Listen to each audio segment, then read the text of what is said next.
നമ്മൾ ഇന്നത്തെ വീഡിയോ പരിശോധിക്കുന്നത് നമുക്ക് ഏതെങ്കിലും ഒരു ലാംഗ്വേജിൽ നിന്ന് മലയാളത്തിലേക്ക് ട്രാൻസ്ലേറ്റ് ചെയ്യുന്നതിന് വേണ്ടി നമ്മൾ ഗൂഗിൾ ട്രാൻസ്ലേറ്റിൻ്റെ സഹായം തേടാറുണ്ട്. പ്രത്യേകിച്ച് ഏതെങ്കിലും ഒരു സൈറ്റ് ഓപ്പൺ ചെയ്ത് കഴിഞ്ഞാൽ ആ സൈറ്റ് നമ്മൾ ഓപ്പൺ ചെയ്ത് അതിനകത്തുള്ള കണ്ടൻറ്റ് വായിച്ചെടുക്കുന്നതിന് വേണ്ടി ഇപ്പോൾ നിങ്ങൾക്ക് ഇവിടെ കാണാൻ സാധിക്കും, ഞാനൊരു വെബ്സൈറ്റ് ഓപ്പൺ ചെയ്തിരിക്കുകയാണ്.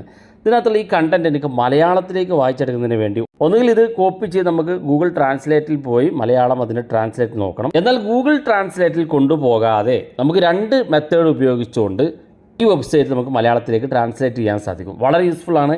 പ്രത്യേകിച്ച് നമുക്ക് ഏതെങ്കിലും വെബ്സൈറ്റൊക്കെ ഓപ്പൺ ചെയ്ത് അതിനകത്തുള്ള കണ്ടൻറ്റ് എന്താണെന്ന് വായിച്ച് നോക്കുന്നതിന് വേണ്ടി വളരെ ഈസിയായിട്ട് നിങ്ങൾക്ക് സാധിക്കും. എന്തൊക്കെ നോക്കാം, വീഡിയോ അവസാനം വരെ കണ്ടു നോക്കുക. തീർച്ചയായിട്ടും ഉപകാരപ്പെടും. നിങ്ങളുടെ സുഹൃത്തുക്കൾ കൂടി വീഡിയോ ഷെയർ ചെയ്ത് കൊടുക്കുക. അപ്പോൾ അതിനുവേണ്ടി നമ്മൾ ആദ്യം പരിശോധിക്കുന്നത് ഒരു ആപ്പും ഇല്ലാതെ നമ്മുടെ മൊബൈൽ ഫോണിൽ എങ്ങനെയാണ് ഈ ഒരു വെബ്സൈറ്റ് അല്ലെങ്കിൽ നിങ്ങളുടെ കയ്യിലുള്ള ഒരു വെബ്സൈറ്റ് ട്രാൻസ്ലേറ്റ് ചെയ്യാൻ നോക്കാം. നമ്മൾ ഇതുപോലെ വെബ്സൈറ്റ് ഓപ്പൺ ചെയ്യുക. വെബ്സൈറ്റ് ഓപ്പൺ ചെയ്തിട്ട് ഏറ്റവും മുകളിൽ 3 ഡോട്ട് കാണും ഗൂഗിളിൻ്റെ. ആ 3 ഡോട്ടിൽ ക്ലിക്ക് ചെയ്ത് കൊടുക്കുക. ക്ലിക്ക് ചെയ്യുമ്പോൾ ഇവിടെ ട്രാൻസ്ലേറ്റ് എന്നുള്ളൊരു ഓപ്ഷൻ ഇവിടെ കാണും. ജസ്റ്റ് ക്ലിക്ക് ചെയ്ത് കൊടുക്കുക. ക്ലിക്ക് ചെയ്യുമ്പോൾ ഇതാ ആ വെബ്സൈറ്റ് നമ്മൾ നേരത്തെ ഇംഗ്ലീഷിൽ കണ്ടാൽ ആ ഒരു വെബ്സൈറ്റ് ഇതാ ഇവിടെ മലയാളത്തിലേക്ക് മാറിയിട്ടുണ്ട്. ഇപ്പോൾ മലയാളത്തിൽ ആ വെബ്സൈറ്റ് നമുക്ക് ഇതുപോലെ വായിച്ച് തീർക്കാൻ സാധിക്കും. ഇത് ഒരു മെത്തഡാണ്.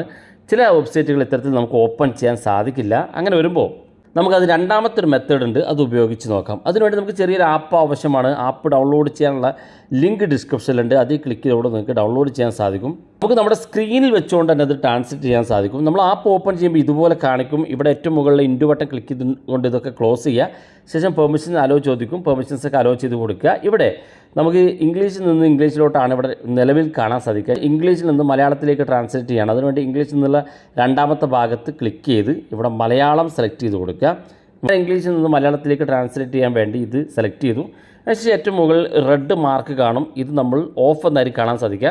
അത് ക്ലിക്ക് ചെയ്യുക. അതിനുശേഷം ഇവിടെ അക്സെപ്റ്റ് എന്നുള്ള ഭാഗത്ത് ക്ലിക്ക് ചെയ്ത് കൊടുക്കുക. പെർമിഷൻ അലോ ചെയ്ത് കൊടുക്കാനുണ്ടാവും. ആ പെർമിഷൻ ഇതുപോലെ അലോ ചെയ്ത് കൊടുക്കുക. അതേ സ്ഥലത്തെത്തി ആ ഒരു ആപ്പിൽ ഈ ഒരു ബട്ടൺ വീണ്ടും ക്ലിക്ക് ചെയ്ത് കൊടുക്കുക. അപ്പോൾ ഒരു പെർമിഷൻ കൂടി എനേബിൾ ചെയ്യാനുണ്ടാവും. അവിടെ നമ്മൾ സ്റ്റാർട്ട് നൗ എന്നുള്ള ഭാഗത്ത് ക്ലിക്ക് ചെയ്ത് എനേബിൾ ചെയ്ത് കൊടുക്കുക. ഇവിടെ കാണാൻ സാധിക്കും നമുക്ക് ഈ നേരത്തെ കണ്ട ഓഫ് എന്നുള്ളത് ഗ്രീൻ മാർക്കിലേക്ക് ഓൺ ആയിട്ടുണ്ട്. ഇനി നമുക്ക് ഈ വെബ്സൈറ്റ് ഒന്ന് ഓപ്പൺ ചെയ്ത് നോക്കാം. ഞാനിവിടെ ഒരു വെബ്സൈറ്റ് ഓപ്പൺ ചെയ്യാണ്. ഇപ്പോൾ നമ്മുടെ സ്ക്രീനിൽ ഈ ഒരു ബട്ടൺ ഇവിടെ കാണും. മലയാളത്തിലേക്ക് വായിക്കണം എന്നുണ്ടെങ്കിൽ ജസ്റ്റ് എവിടെയാണോ വേണ്ടതെങ്കിൽ ആ സ്ഥലത്ത് ഇതുപോലെ കൊണ്ടുപോയി വെക്കുക. ഈ ബട്ടണിലൊന്ന് ക്ലിക്ക് ചെയ്യുക. ജസ്റ്റ് ഒന്ന് ടാപ്പ് ചെയ്ത് കൊടുത്താൽ മതി. ഇതാ കാണാൻ സാധിക്കും. ഇപ്പോൾ ഈ ഒരു പേജ് മൊത്തത്തിൽ നമുക്ക് ഇംഗ്ലീഷിൽ നിന്ന് മലയാളത്തിലേക്ക് ട്രാൻസ്ലേറ്റ് ആയി കിട്ടിയിട്ടുണ്ട്. ഇവിടെ വെച്ചിട്ട് നമുക്ക് മുഴുവനായിട്ട് വായിച്ചെടുക്കാൻ സാധിക്കും. ഇംഗ്ലീഷിൽ നിന്നല്ല, നമുക്ക് ഏത് ലാംഗ്വേജ് ഇത്തരത്തിൽ മലയാളത്തിലേക്ക് ഈ മെത്തേഡുകളൊക്കെ ഉപയോഗിച്ച് ട്രാൻസ്ലേറ്റ് ചെയ്യാൻ സാധിക്കും. വീഡിയോ ഇഷ്ടപ്പെട്ടെങ്കിൽ നിങ്ങളെ സുഹൃത്തുക്കൾക്ക് മറക്കാതെ ഷെയർ ചെയ്ത് കൊടുക്കുക. ഇതുപോലുള്ള വ്യത്യസ്തമായ അറിവുകളുമായി നമുക്ക് അടുത്ത വീഡിയോയിൽ കാണാം.